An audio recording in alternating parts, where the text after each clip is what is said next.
नमस्कार, मैं हूं आपके साथ पूजा और आप देख रहे हैं हमारी ये खास पेशकश महामुकाबला।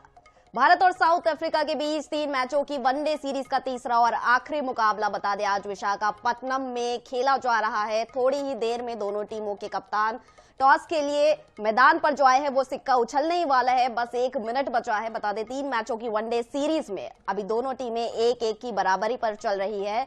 भारत को इस वनडे सीरीज पर कब्जा करने के लिए विशाखापट्टनम में होने वाले ये तीसरे और निर्णायक मैच में हर हाल में जीतना होगा। वही विशाखापट्टनम के doctor Y S Rajasekhara Reddy stadium में विराट कोहली का बेहतर फॉर्म रहा है। अब देखना यह है कि कोहली वनडे में दूसरी बार शतकों की हैट्रिक बना पाते हैं या नहीं। बता दें कोहली इस मैदान पर 97.83 के औसत से बल्लेबाजी करते हैं। विराट ने यहां खेले 7 मैचों में 3 शतक लगाए हैं, यानी कि हर दूसरे मैच में शतक है। कोहली ने यहां 3 शतक और 3 अर्धशतक के सहारे 585 रन बनाए हैं और यह सबसे बड़ा अपडेट इस वक्त सामने आया है।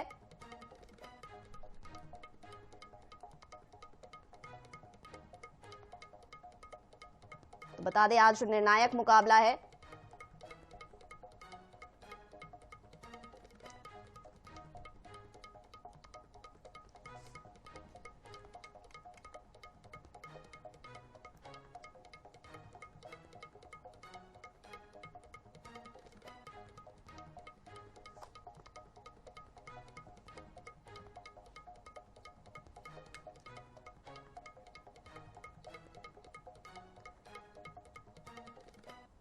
तो बता दें ये सबसे बड़ा अपडेट आया है कि लगातार टॉस हारने के बाद आज फाइनली इंडिया ने टॉस जीता है। केएल राहुल ने टॉस जीत लिया है और बॉलिंग करने का पहले फैसला लिया है। तो बता दें इस बार टॉस हारने का ये सिलसिला तो टूट ही गया है। भारत ने टॉस जीता है और बॉलिंग करने का फैसला किया है और बता दें चेस करने वाली है मतलब टीम इंडिया।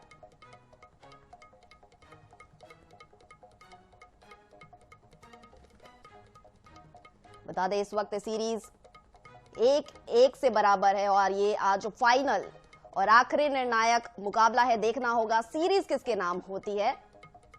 और बता दें आज टॉस का लक तो भारत के फेवर में ही रहा है और उम्मीद यही रहेगी कि जिस तरह भारत ने टॉस अपने नाम किया है वैसे ही यह मुकाबला भी अपने नाम करे।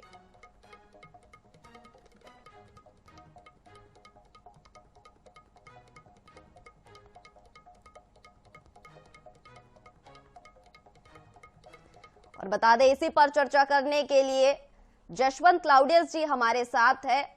और बता दें सर, टॉस लगातार हारने के बाद फाइनली टॉस अब आज अपने नाम रहा है और भारत ने चुनी है बॉलिंग। आपके नजर से क्या ये सही हुआ है? देखिए, पहले 2 मुकाबले हुए उसमें दोनों में टॉस दक्षिण अफ्रीका ने जीता और उसके बाद दक्षिण अफ्रीका के खिलाड़ियों ने एक भारत को पीछा करते हुए पहले मुकाबले में बहुत कम रनों से हराया था, लेकिन दूसरे में पीछा करते हुए भारत की टीम को पराजित किया। तो इस बात को देखते हुए राहुल ने, मुझे लगता है कप्तान ने निर्णय लिया और ये एक सामूहिक निर्णय होगा जो मैदान के बाहर जो प्रबंधन है वो बैठकर निर्णय लेती है कि अगर हम टॉस जीतते हैं तो हम पहले गेंदबाजी को चुनेंगे। मुझे लगता है ये निर्णय कहीं गलत नहीं है, बिल्कुल सही है। हमें अपनी क्षमता दिखलाना चाहिए। हमारे बहुत से बैट्समैन हैं जो जिन्हें अभी तक बहुत अच्छा खेलने का अवसर नहीं मिला है। तो मैं समझता हूं कि ये निर्णय जो है ये बहुत ही अच्छा निर्णय है कि भारत की टीम ने पहले गेंदबाजी को चुना है और पीछा करेंगे वो दक्षिण अफ्रीका के स्कोर का। तो बल्लेबाजों की भी इसमें, हमारे भारतीय टीम में जो अभी शामिल है उनका भी परीक्षण होगा कि वो उनकी क्षमता क्या है और दबाव में है या अच्छा खेल सकते हैं या स्कोर को पा सकते हैं या नहीं पा सकते। क्योंकि दक्षिण अफ्रीका की टीम ने तो टेस्ट मैच में, पहले टेस्ट मैच में जिस ढंग से भारत को हराया था तो अनएक्सपेक्टेड था। भारत 133-132 के स्कोर को भी नहीं पा सकी थी। तो इसलिए ये परीक्षा की घड़ी है भारतीय बल्लेबाजों के लिए। बिल्कुल सही निर्णय राहुल ने लिया है। जी, बल्लेबाजों के लिए तो है, लेकिन अभी हम फिलहाल गेंदबाजी करने वाले हैं और हमने पिछले 2 मुकाबलों में देखा कि 300 से ज्यादा ही स्कोर बने हैं, बड़े बड़े स्कोर बने हैं। ऐसे में बॉलर्स की जिम्मेदारी होगी कि एक कम स्कोर पर यहाँ पे रोका जाए बैटर्स को साउथ अफ्रीकन, तो उनके लिए क्या रणनीति होनी चाहिए? नहीं, ये बात यही मैं कहना चाह रहा था कि स्कोर तो गेंदबाजों के ऊपर है रोकने का, लेकिन बल्लेबाजों को और एक जिम्मेदारी जो स्कोर आएगा उसे बनाने की। गेंदबाजों को चाहिए कि वो सटीक गेंदबाजी करें, स्टंप पर गेंद डालें लगातार, और उसके साथ ही साथ स्कोर बोर्ड पर नजर रखें ताकि स्कोर बोर्ड बड़ी तेजी के साथ आगे ना बढ़े, क्योंकि उसका दबाव फिर बल्लेबाजों पर पड़ेगा। तो इनकी रणनीति यही हमारे गेंदबाजों की होनी चाहिए कि जिनको जो जिम्मेदारी दी गई है, जो स्पिन कराते हैं तो वो अपनी स्पिन गेंदबाजी का जलवा दिखलाए, जो फास्ट बॉलिंग करते हैं फास्ट बॉलिंग का जलवा दिखलाए। कहने का मतलब जो विधा है गेंदबाजी का वो सबको इस्तेमाल इसमें करना होगा ताकि दक्षिण अफ्रीका के बल्लेबाजों को रोका जा सके। जी बिल्कुल जशवंत जी, बिल्कुल सही कहा आपने। स्पिनर्स को अपना जलवा दिखाना होगा, पेसर्स को अपना जलवा दिखाना होगा, लेकिन ये पिच क्या कहती है, ये किस तरह के बॉलर्स के लिए मददगार होगी? स्पिनर्स के लिए ज्यादा होगी या फिर पेसर्स के लिए?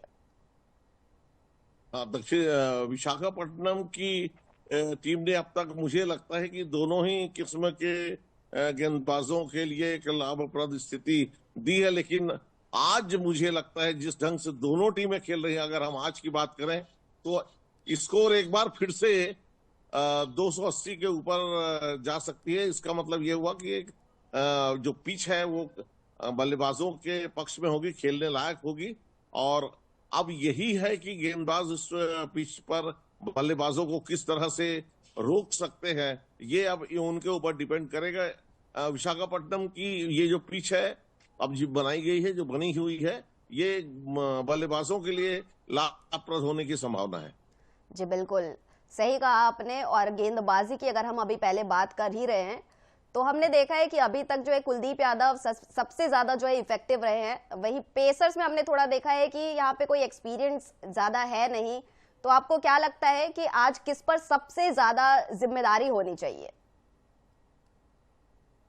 देखिए, ऐसा आप किसी एक गेंदबाज के ऊपर आप कह नहीं सकते कि उनकी जिम्मेदारी होनी चाहिए। व्यक्तिगत रूप से मैं इस बात को नहीं मानता, लेकिन हमारे जो गेंदबाज हैं, रन को रोकने में जहां तक मुझे लगता है जैसे स्पिनर्स अपनी भूमिका निभाते आए हैं, चाहे रविंद्र जडेजा हो चाहे यादव हो, वही दोनों आज भी प्रभावी होंगे। हालांकि तेज गेंदबाजी में अभी तक हमें बहुत ज्यादा प्रभाव हम नहीं डाल सके हैं गेंदबाजी में। तो तेज गेंदबाज जो है हमारी टीम में बहुत अच्छे हैं, विश्व में नाम है इनका, लेकिन जब तक अपनी गेंद को स्टंप के आसपास नहीं रखेंगे, जो कला है वो कला जब तक नहीं दिखलाएंगे तब तक बल्लेबाजों को आप छका नहीं सकते। और जब आप बल्लेबाजों को छका नहीं सकेंगे तो मैं नहीं समझता कि इसमें आप विपक्षी टीम पर हावी हो सकते हैं जो बल्लेबाजी कर रहे हैं। तो तेज गेंदबाजों को आज जो है अपना खेल दिखाना होगा, सब कुछ झोंक देना होगा जो अनुभव है, क्योंकि इस एक दिवसीय मुकाबले में जो टीम जीतेगी वो सीरीज भी जीतेगी। और भारतीय टीम का मनोबल थोड़ा गिरा हुआ इसलिए होगा क्योंकि टेस्ट सीरीज में हम हार चुके हैं, तो ये हमें जीतना है हर हालत में। इस मूड से आज भारतीय टीम जाएगी। दूसरी तरफ दक्षिण अफ्रीका भी नहीं चाहेगी, जो चोकर्स का उनके ऊपर एक आरोप लगा करता था एक अरसा पहले, उससे थोड़ा हटने की अभी कोशिश हुई है। तो वो भी चाहेंगे कि नहीं, हम जिस ढंग से हमने दूसरा मैच जीतकर कम बैक किया है, हम तीसरे मैच को भी जीते। तो तेज गेंदबाज जो भारत के हैं आज उन पर बहुत दावेदारी है कि वो कैसा प्रदर्शन करते हैं। जी बिल्कुल, हर तरफ से प्रदर्शन की अच्छी उम्मीद होगी। एक खिलाड़ी के बारे में और मैं बात करना चाहूंगी, वो खिलाड़ी है वॉशिंगटन सुंदर। इनको एक ऑलराउंडर के तौर पर रखा गया है, लेकिन अभी तक ना तो इनसे पूरे अपने कोटे फेंकाए जाते हैं बॉलिंग के, और ना ही बल्लेबाजी में भी उस तरह से वो इफेक्टिव नजर आए हैं। तो इनकी असल भूमिका टीम में क्या है, इस पर भी कई सवाल खड़े किए जा रहे हैं। नहीं, वाशिंगटन सुंदर जो है वो ऑलराउंडर है, बहुत अच्छे ऑलराउंडर। देखिए, विकेट लेना हर बार या हर बार बल्लेबाज को रन बनाना ये जरूरी नहीं, लेकिन आवश्यकता के अनुसार जब टीम को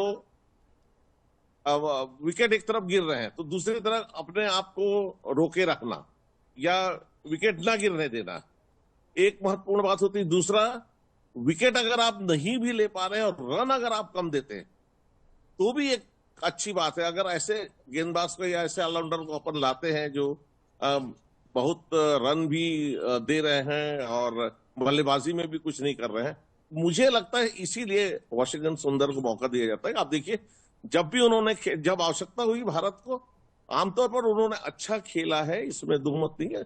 और ये टीम प्रबंधन के ऊपर रहता है कि किस खिलाड़ी को लेना है और किस खिलाड़ी को नहीं लेना। तो मैं समझता हूं बहुत सोच विचार की ये डिसीजन लिया गया होगा वाशिंगटन सुंदर लेने का। और इसकी वजह यही है कि वो रन भी कम देते हैं और आवश्यकता अनुसार विकेट पर खड़े भी रहते हैं बल्लेबाजों को दूसरों को रन देने के लिए। जी जशवंत जी, उम्मीद पूरी है कि भारत के नाम ये सीरीज भी रहे और आज का मुकाबला भी। बहुत बहुत शुक्रिया हमारे साथ जुड़ने के लिए और चर्चा करने के लिए।